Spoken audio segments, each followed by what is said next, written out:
Simplifying radicals with imaginary numbers. First, a review of simplifying radicals. When we need to simplify a radical that is not a perfect square, we use the primary tree. 24 can break up into 2 times 12.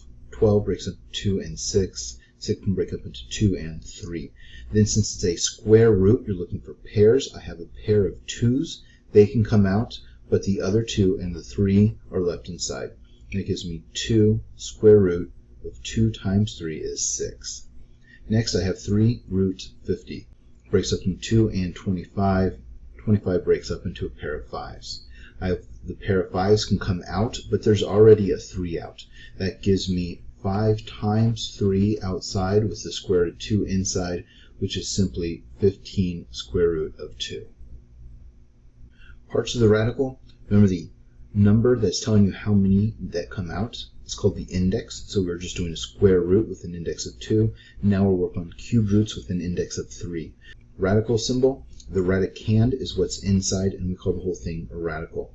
The index tells you how many come out. So if I have 27, that's 3 times 3 times 3. Cube root of 27 is just 3. The cube root of 32 breaks into 2 times 16, 2 times 2. I have one set of 3 2's. I know I need 3 because of the cube on the outside. I have a 2 times 2 left on the inside. That gives me 2 cube root of 4. The 54 can break up into, and then you get 9 times 3 and 3 times 3. I have one set of 3's that can come out. I already have a 7 that's out. 3 times 7 gives me 21 cube root, and there's a 2 left over. The cube root of 216 divided by 729. I don't know what the cube root of 216 is, but I can see that the top and bottom are both divisible by 3. So what I'm going to do is reduce it. That gives me the cube root of 72 divided by 243. I see again I can divide that by 3, so that gives me cube root of 24 over 81. And I see 24 and 81 are both divisible by 3, so I'm going to divide the top and the bottom by 3 once again, and that will give me the cube root of 8 over 27. Now I can't reduce anymore. That's all we were doing, reducing by 3, again reducing, and again reducing. Now I can start taking the cubed roots.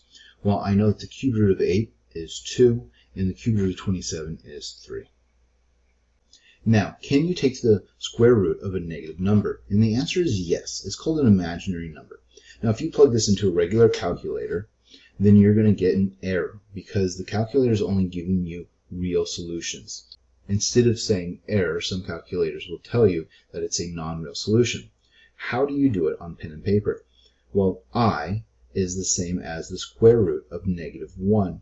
So if I have the square root of negative 9, what that means is it's going to become the square root of negative 1 times 9, because negative 1 times 9 is the same as negative 9. Then I can break it up. Negative 1, 9. The square root of negative 1 is I. The square root of 9 is 3. My answer would be 3i. We put the I behind the whole number. Another rule that's important is what I squared is. So I times I is the same thing as I squared.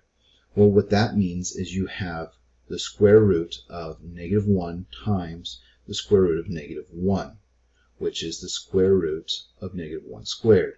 We know that the square root and a square cancel out to give you negative 1. That's the long drawn out way. The fast, easy way, I squared simply equals negative 1. Now let's do a couple problems with this. I have negative 2i times negative 5i. First, negative times a negative is a positive. 2 times 5 is 10. That gives me positive 10. And then I times I is I squared. Well, we just said that I squared is negative 1. And 10 times negative 1 is negative 10. So negative 2i times negative 5i gives you 10i squared, which simplifies to negative 10. Now I have negative 3i to the fifth power. What this is saying is I'm going to have negative 3i times negative 3i times.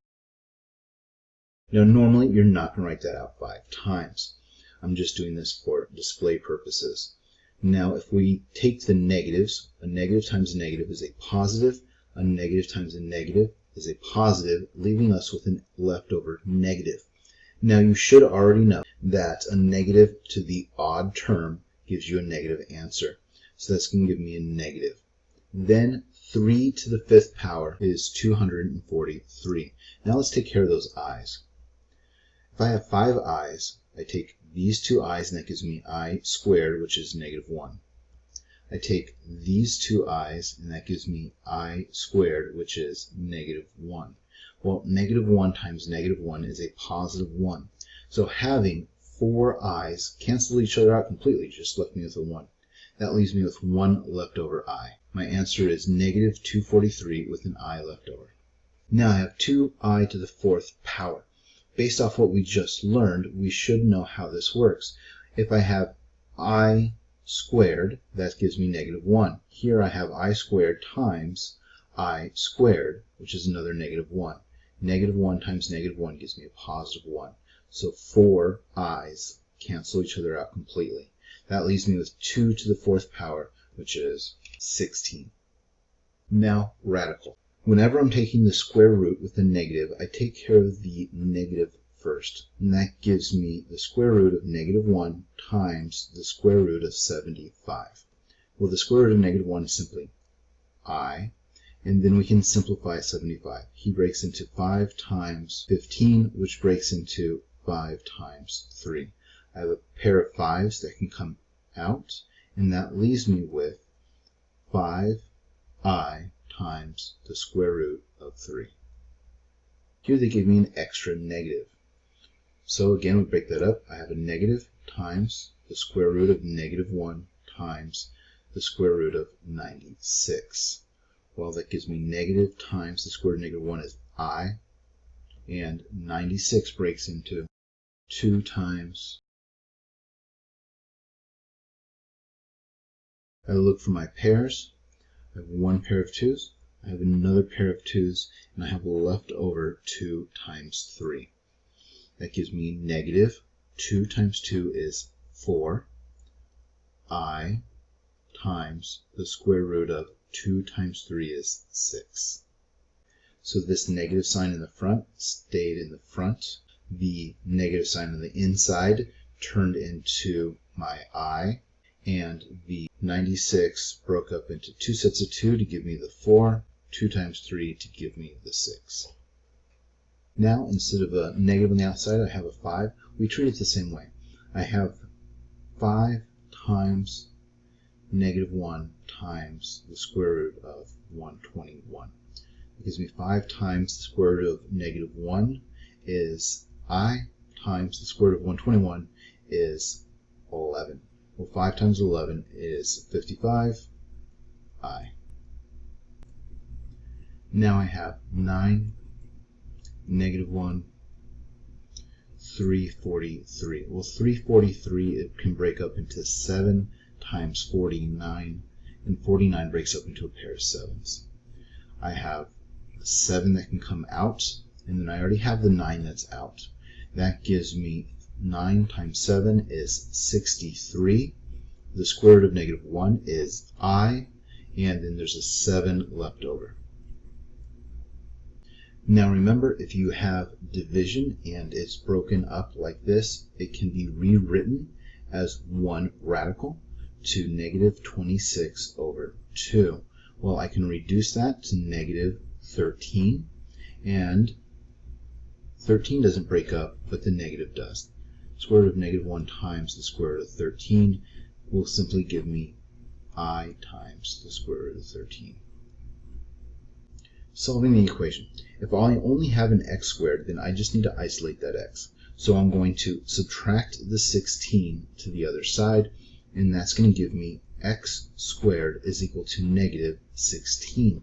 The opposite of squaring is to square root, so I square root both sides.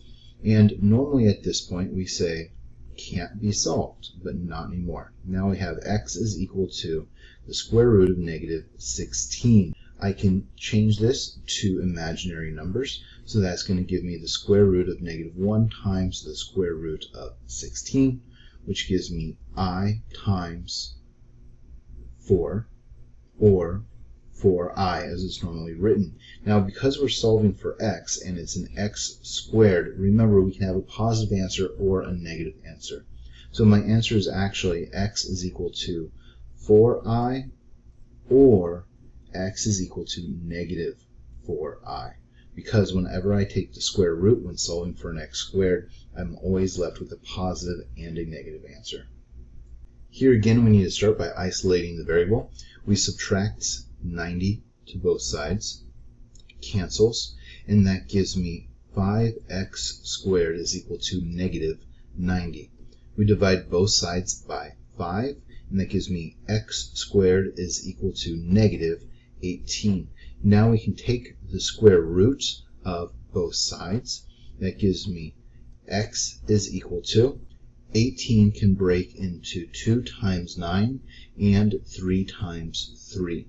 I have a set of 3's that can come out, and I have the 2 that's left over. Remember, we also have the negative, which leaves us with 3i square root of 2, or negative 3i square root of 2.